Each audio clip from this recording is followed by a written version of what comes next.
Hello aspirants.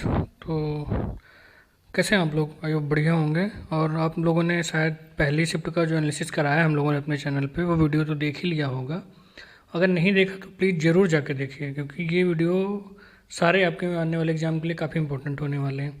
तो अब ये जो हम वीडियो करने जा रहे हैं, इसमें हम सेकंड शिफ्ट के आए हुए क्वेश्चन के एनालिसिस करेंगे, और उन क्वेश्चन के एनालिसिस के बेस पे जो हमारे एक्सपेक्टेड क्वेश्चन हो सकते हैं वो भी हम इसमें प्रैक्टिस करने वाले हैं। तो वीडियो बहुत ही ज़्यादा इंपॉर्टेंट होने वाला है उन सभी के लिए जिनका एग्ज़ाम आगे आने वाली शिफ्टों में है। ऐसे ही हम आपके डेली डेली एनालिसिस कराते रहेंगे, तो प्लीज़ चैनल पे बने रहिएगा और पूरा वीडियो देखिएगा, तभी आपको कुछ कॉन्फिडेंस आएगा कि आपके क्वेश्चन आगे एग्ज़ाम में सही होंगे। ओके, तो क्वेश्चन करने से पहले हम आपको थोड़ा सा बता देते हैं कि हमें क्वेश्चन मिले कहाँ से और कैसे थे क्वेश्चन। तो जो क्वेश्चन हमारे पास आए हैं उनमें से हम देखिए आपको क्लियर कर देते हैं कि ये कुछ कुछ इंपॉर्टेंट टॉपिक मिले हैं जिनसे क्वेश्चन आ रहे हैं, जो बच्चों ने हमें बताया है।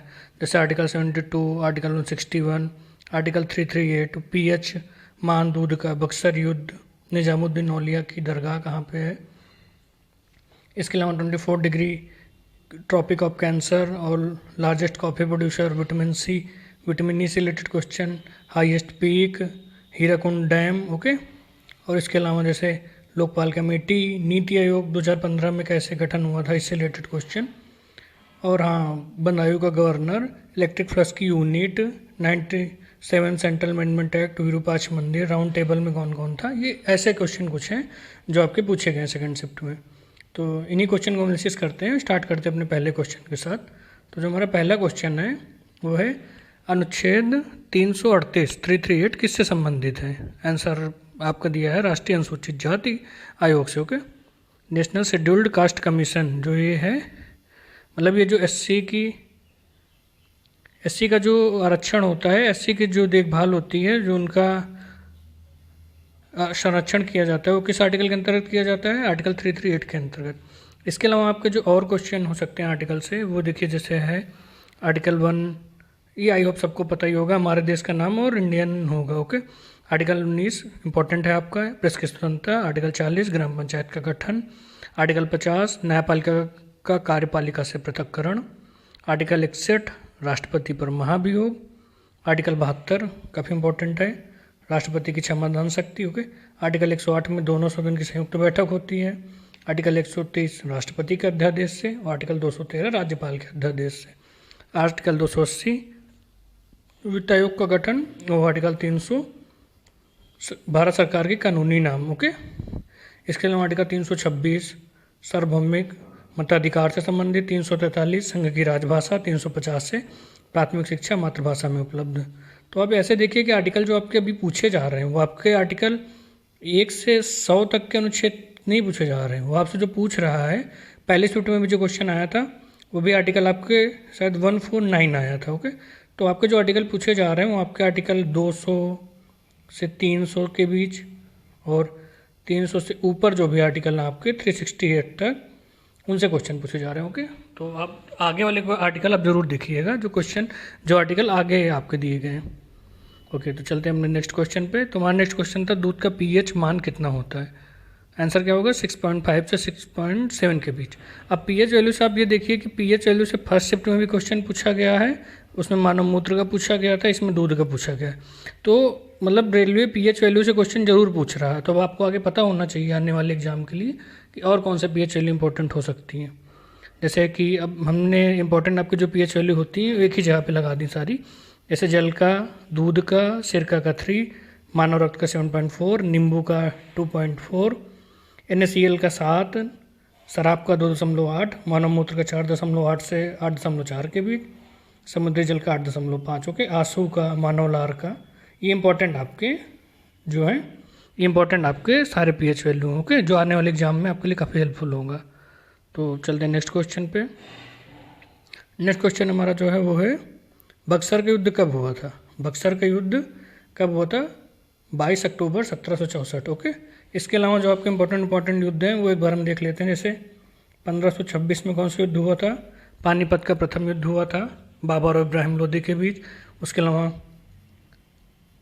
1527 में खानवा का युद्ध कौन सा हुआ था, ओके, खानवा का।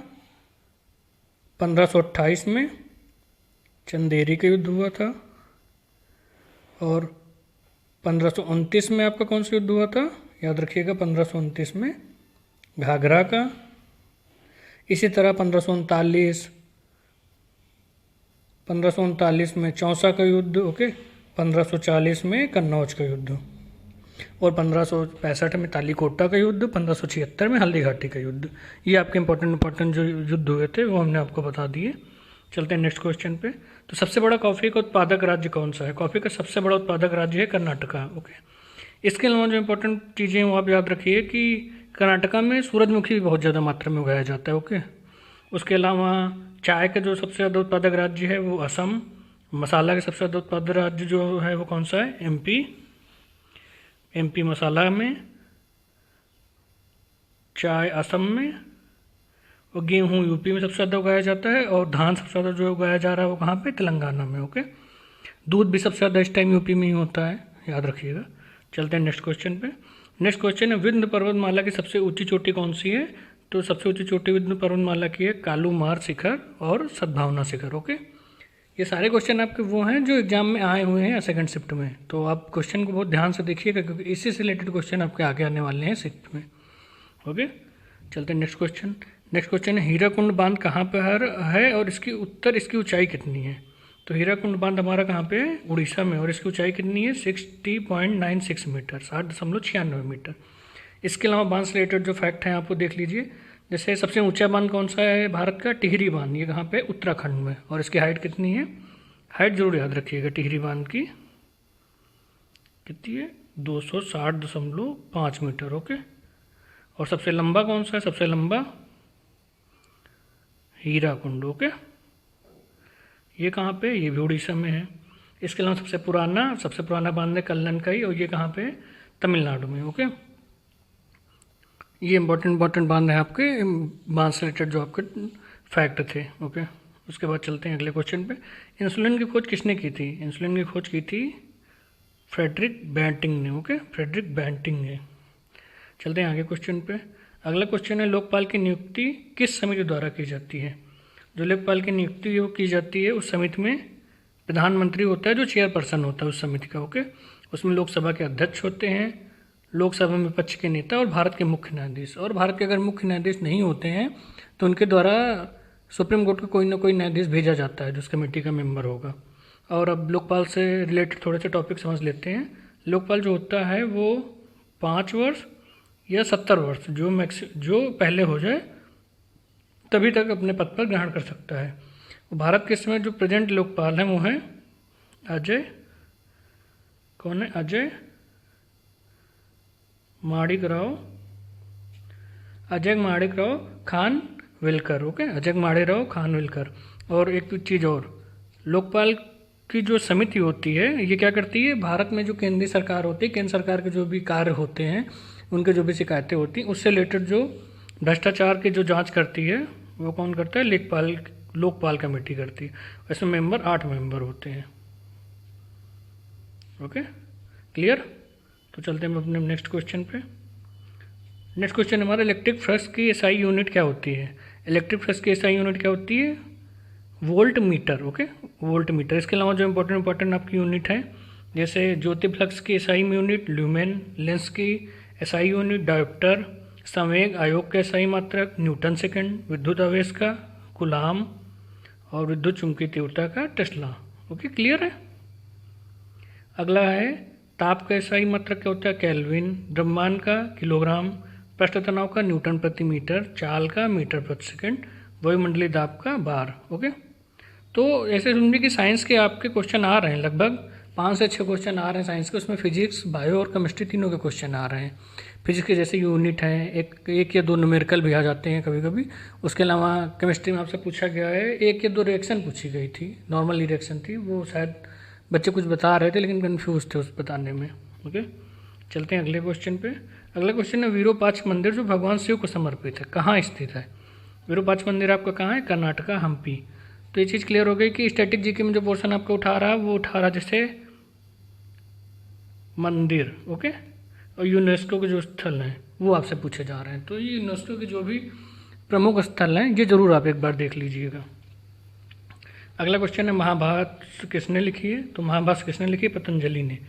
ये काफ़ी इंपॉर्टेंट बुक है। इसके अलावा जो आपकी इंपॉर्टेंट बुक है हम लोगों ने स्लाइड में लगा रखी है, तो ये देखिए जो इंपॉर्टेंट बुक है आपकी वो है बुद्धचरित, अष्टाध्यायी, इंडिका, कामसूत्र, राष्ट्रांगणी, स्पीड पोस्ट, हुमायूंनामा। इसमें कि ये जो स्टार्टिंग की बुक है ये तो बहुत ही ज़्यादा इंपॉर्टेंट बुक है। ओके, जैसे बुद्धचरित के अश्वघोष, अष्टाध्यायी पाणिनि, इंडिका मेगास्थनीज, कामसूत्र के वात्सायन लेखक हैं, राष्ट्रांगणी के लेखक कौन है? कल्हण। ओके, उसके अलावा जो कोई इंपॉर्टेंट बुक है और ये हैं जैसे अर्थशास्त्र, चाणक्य, काफ़ी इंपॉर्टेंट बुक है आपकी। विनय पत्रिका तुलसीदास की, यंग इंडिया महात्मा गांधी की, मालगुडी डेज आर के नारायण की, इसके लिए उनको अवार्ड भी मिल चुका है। ओके, तो अब स्टैटिक जीके की एक चीज़ और देखिए कि आपकी बुक्स फर्स्ट शिफ्ट में पूछी गई थी। ओके, और सेकंड शिफ्ट में पूछी गई, तो इंपॉर्टेंट जो बुक है अभी जरूर पढ़ के जाइएगा, बुक से क्वेश्चन जरूर आ सकता है। ओके, चलते हैं अगले क्वेश्चन पे। अगला क्वेश्चन है क्षमादान की शक्ति किस अनुच्छेद में दिया गया है? क्षमादान की शक्ति जो ये बच्चे कंफ्यूज थे कि राष्ट्रपति की क्षमादान शक्ति पूछी जा रही है या राज्यपाल की, तो हमने दोनों आंसर ले लिए हैं। जैसे राज्यपाल की जो होती है वो 161 में दी गई है, अनुच्छेद 161 में, और राष्ट्रपति की जो क्षमादान शक्ति है अनुच्छेद 72 में दिया गया है। ओके, चलते हैं नेक्स्ट क्वेश्चन पे। और जैसे ये आपके आर्टिकल हैं तो पहली स्लाइड में हमने आर्टिकल लगा रखे हैं इंपॉर्टेंट, वहाँ से आप देख लीजिएगा। अगला क्वेश्चन है सातवीं अनुसूची किससे संबंधित है? तो आपकी जो सातवीं अनुसूची है वो संघ और राज्य के बीच शक्तियों के विभाजन से। इसमें जैसे कि 3 होते हैं, जैसे संघ के विषय, राज्य के विषय और समवर्ती सूची। 3 सूचियाँ होती हैं, कौन कौन सी? संघ सूची, राज्य सूची, समवर्ती सूची। तो संघ सूची में जो विषय हैं इस समय वो 100 विषय हैं, जिसमें ये विषय ऐसे समझिए कि आप 100 विषय हैं जिन पर कानून बनाने का अधिकार संघ के पास होता है, सेंट्रल गवर्नमेंट के पास होता है। और राज्य के पास 61 विषय हैं। ओके, जिसमें कि पुलिसिंग होती है और उसके अलावा स्वच्छता होती है और वन होते हैं, ये सारे विषय होते हैं। और समवर्ती सूची जिन पे दोनों लोग विषय बना सकते हैं, केंद्र सरकार राज्य सरकार दोनों। तो आपके समवर्ती विषय कौन से हैं? समवर्ती से कितने विषय हैं? 52 इस समय प्रेजेंट टाइम में। क्लियर? संघ सूची में कितने विषय? 100। राज्य सूची में कितने विषय हैं? 61। और समवर्ती सूची में 52। इसके अलावा जो आपके इंपॉर्टेंट अनुसूचियाँ हैं वो एक बार हम देख लेते हैं। अनुसूची 1 राज्य केंद्र शासित प्रदेश से रिलेटेड है। अनुसूची 2 में वेतन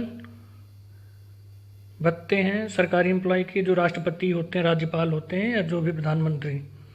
और 3rd में शपथ, जो भी भारत के प्रशासनिक अधिकारी हैं इनकी सबकी शपथ 3 में दी गई है।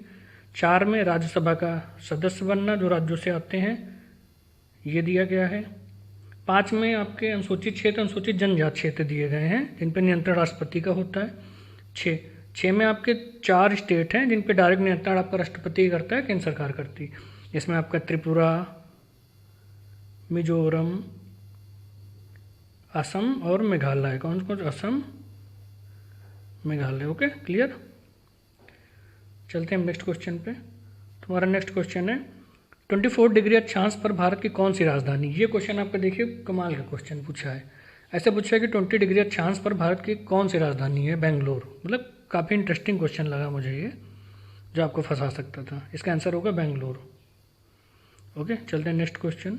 नेक्स्ट क्वेश्चन में निजामुद्दीन औलिया का मकबरा कहाँ है? तो निजामुद्दीन औलिया का मकबरा दक्षिण दिल्ली में है। स्टैटिक जीके का एक और क्वेश्चन आपको देखिए मिले कि निजामुद्दीन औलिया का मकबरा, तो ये मकबरा, मंदिर, इससे क्वेश्चन आपके पूछे जा रहे हैं यूनेस्को के जो स्थल हैं। तो स्टैटिक जीके का पार्ट हुआ कि ये मकबरा इंपॉर्टेंट जो हैं, इंपॉर्टेंट जो महल हैं आपके या इंपॉर्टेंट यूनेस्को स्थल हैं, ये जरूर देखिएगा आप।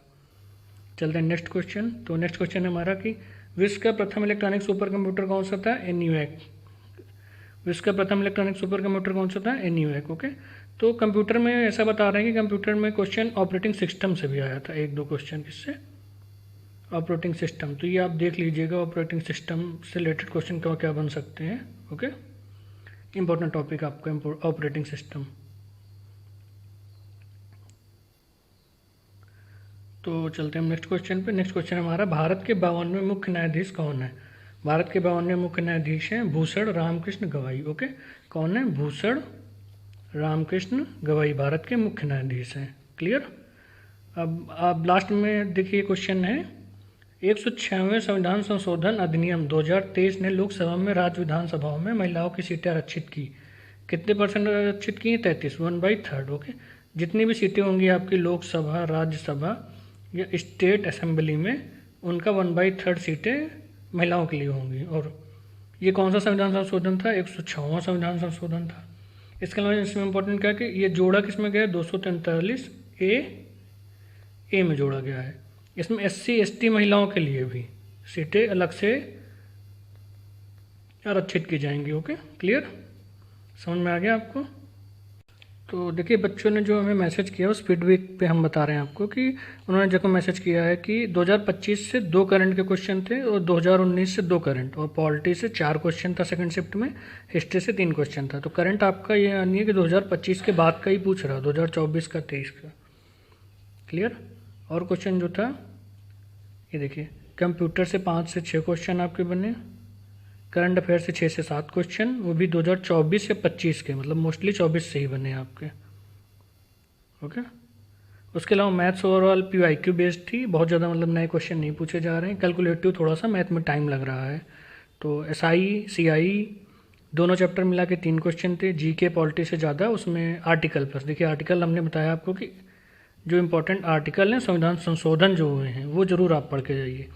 हिस्ट्री नॉर्मली क्वेश्चन थे, एंशिएंट हिस्ट्री से ज़्यादा क्वेश्चन पूछा जा रहा है, जैसे बुक्स से रिलेटेड आपको जो पूछी जा रही हैं। रीजनिंग जो है वो लगभग सीधे ही हैं, ज़्यादा क्वेश्चन उसमें घुमा फिरा के नहीं पूछे जा रहे हैं, लेकिन फिर भी जो पता चला है कि सेटिंग अरेंजमेंट और वो कोडिंग डिकोडिंग के और सेलॉक्स के, ये 2-3 टॉपिक थोड़ा ज़्यादा मात्रा में पूछे जा रहे हैं। तो आप ये टॉपिक पढ़ के जाइएगा आने वाले एग्ज़ाम के लिए आपके। तो सही है, आपको वीडियो शायद समझ में आया होगा पूरा। और इसके अलावा आगे आने वाले एग्जाम का एनालिसिस देखने के लिए चैनल को सब्सक्राइब कर लीजिए, वीडियो को लाइक कर दीजिए और जितना हो सके उतने लोगों के पास शेयर करिए।